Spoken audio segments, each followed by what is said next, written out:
Tenho uma barraca de tapioca, sempre trabalhei. No momento estou desempregada. Eu trabalho um dia sim, um dia não, 12h36, que eu trabalho na área de vigilância. Se o operário soubesse reconhecer o valor que tem seu dia, por certo que valeria.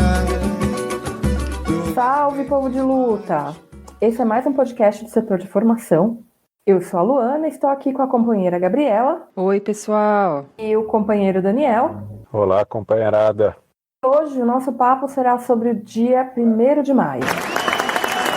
Feriadão, dia do trabalhador. Mas por que não tem o dia do patrão? Ele não é importante? Não é ele que dá emprego pra gente? Boa pergunta.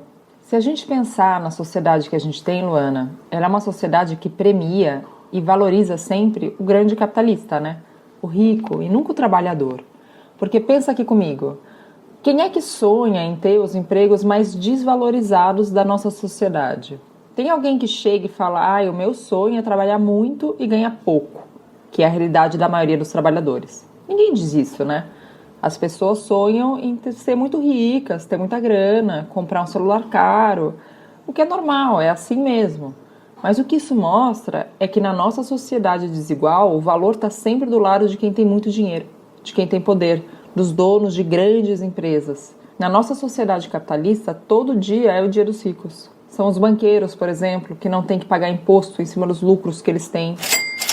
Os grandes proprietários de terra que ficam devendo imposto para o governo e têm dívida perdoada. Mas vai o trabalhador não pagar IPTU ou não pagar o documento do carro para ver? O dia 1º de maio existe para lembrar para todo mundo que os direitos que os trabalhadores conquistaram vieram com muita luta e debaixo de muita repressão. É um símbolo que os trabalhadores não aceitaram e não vão aceitar ser explorados. É a mesma coisa com o Dia das Mulheres, né, dos negros, da galera LGBT. Chega 8 de março e sempre vem alguém dizer, e o Dia dos Homens? Todo dia 20 de novembro vem alguém perguntar, e o Dia do Branco? No capitalismo, todo dia é o dia do branco, do hétero, do homem. Porque nossa sociedade capitalista é racista, é homofóbica e machista. E a gente tem esses dias para lembrar que a luta para mudar essa sociedade desigual tem muita história e que ela ainda não acabou. Beleza. Mas o esforço de abrir a empresa, de colocar dinheiro, não é do patrão?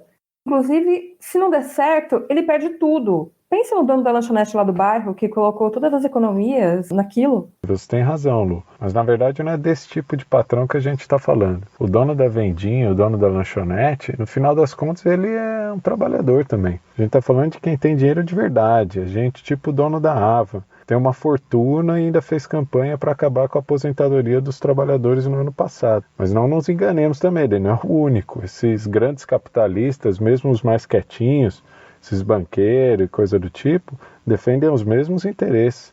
A vantagem do safado da Ava é que, ao aparecer tanto, ele pelo menos nos dá a oportunidade de saber o nome e o paradeiro de quem a gente odeia, né? Agora, por outro lado, esse discurso da necessidade de termos algum tipo de compaixão, de solidariedade, de reconhecimento do valor e da contribuição dos patrões, ele é vendido com muita força para os trabalhadores realmente. Uma das principais armadilhas que esse discurso tenta nos pregar é a de que os poucos empregos e direitos que os trabalhadores hoje possuem são produto de uma boa vontade dos patrões. Para que a gente olhe e diga, putz, ele é um safado ordinário, mas pelo menos eu recebo um salarinho, pelo menos às vezes eu tenho direito a férias e etc. Quando na verdade as coisas não são bem assim, né? Lá no século XIX, tipo uns 200 anos atrás, os trabalhadores tinham ainda menos direitos que hoje. As jornadas eram de 14, 16, 18 horas por dia, 7 dias por semana. Não tinha essa de descansar aos domingos, não.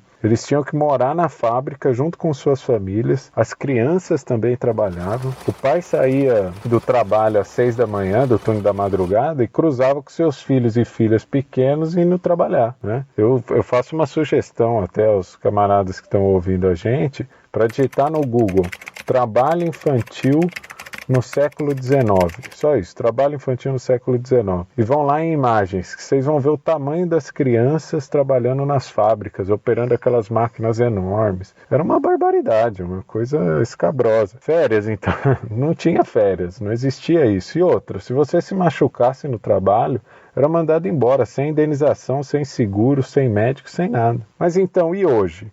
Aparentemente a coisa mudou, né? Mas será que esses poucos direitos que nós temos foram produto do peso da consciência dos patrões? Claro que não.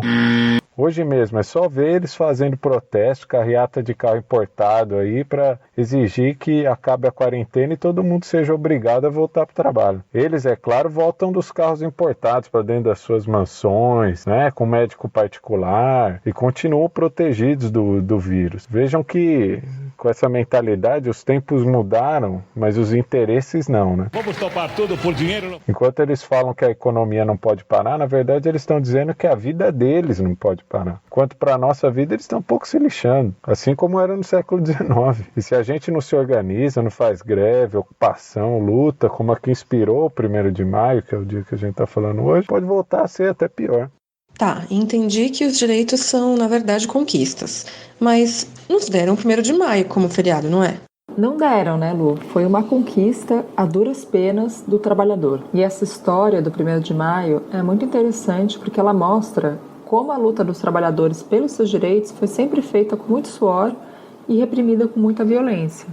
Tudo começou lá em Chicago, nos Estados Unidos. Os trabalhadores já vinham se organizando há anos para conquistar o direito de uma jornada de 8 horas por dia. Em Chicago, os trabalhadores tinham jornadas de 12 horas ou mesmo de 14 horas por dia. Aí, em 1886, eles resolveram fazer uma greve geral para, de novo, exigir a redução da jornada para 8 horas. E o primeiro dia dessa greve foi justamente no dia 1º de maio. E foi uma manifestação gigantesca, como nunca antes tinha acontecido lá. Uma greve que parou a economia da cidade por uma semana. A polícia de Chicago, na época, ela era liderada por agentes muito corruptos que recebiam por baixo do pano dinheiro dos industriais e dos grandes empresários para reprimir os trabalhadores. E a polícia achou que ia conseguir acabar com essa greve como já tinha feito outras vezes, quer dizer, assassinando manifestantes. Aí, no dia 3 de maio, eles mataram 3 grevistas. Só que, em vez de desistir da greve, os trabalhadores convocaram um protesto contra a violência policial para o dia 4 de maio, numa praça que chama Haymarket. Acontece que, no fim da manifestação, uma bomba explodiu e um policial morreu. No meio do pânico, a polícia começou a atirar para todo lado na população, matando vários civis e até mesmo alguns policiais e deixando umas 200 pessoas feridas. A polícia não tinha nenhuma evidência sobre quem tinha atirado aquela bomba, né? Ninguém sabia. Aí o que eles fizeram? Prenderam um monte de gente e escolheram 8 líderes do movimento dos trabalhadores. O único desses 8 que estava na manifestação no dia estava lá no palanque, falando para o público e sendo visto por todo mundo. Ou seja, ele não podia ter atirado nenhuma bomba, né? E mesmo assim, sem nenhuma prova contra nenhum dos líderes do movimento, eles foram acusados por ter jogado a bomba e 7 foram condenados à morte.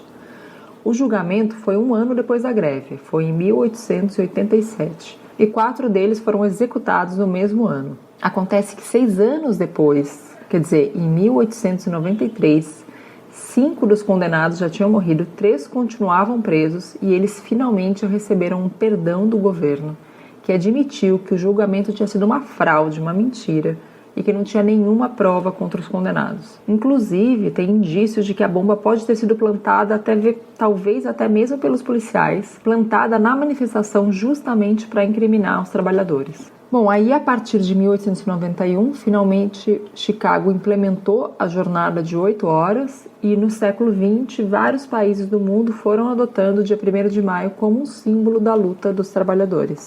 Gente, se a briga foi nos Estados Unidos, como a data se tornou parcialmente mundial?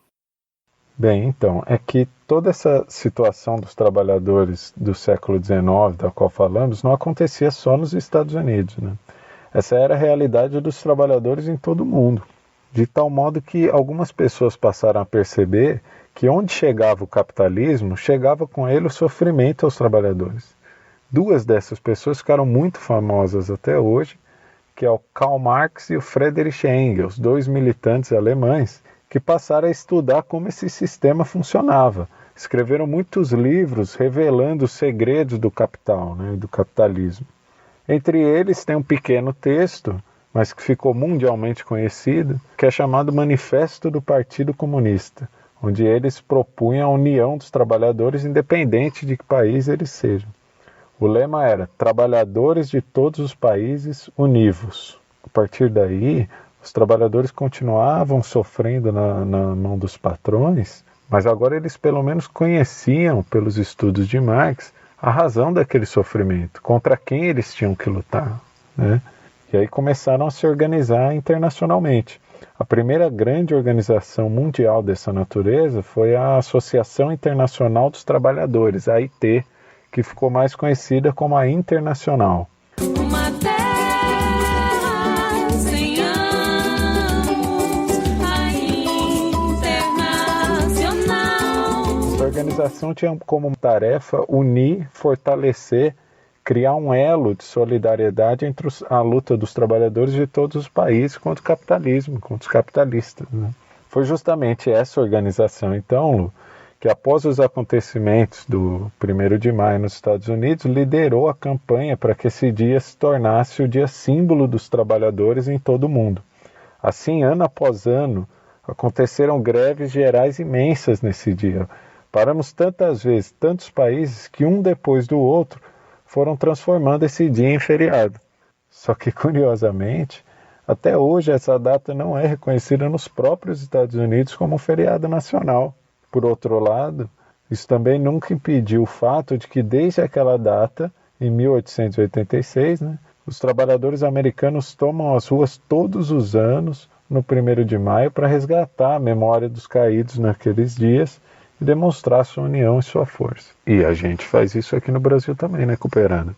Todo 1º de maio a gente sai às ruas, por um lado não só para lembrar esses trabalhadores americanos, como principalmente todos os brasileiros e brasileiras que também deram sua vida para que a gente tivesse o mínimo de garantias que a gente tem hoje. E por outro lado, para demonstrar nossa força, empunhar nossa disposição de luta para que um dia a gente consiga sair desse vale de lágrimas. Gente, muito bacana conversar com vocês e saber de todas essas coisas. Foi muito importante para eu perceber que nessa data temos que lembrar o tempo todo que não é à toa que nós somos chamadas de povo de luta. Queria agradecer muito a Gabi. Obrigada, Luana. Tchau, pessoal. Agradecer também o Dani. Até mais, companheirada. Sigamos na luta, venceremos. E eu também me despeço aqui.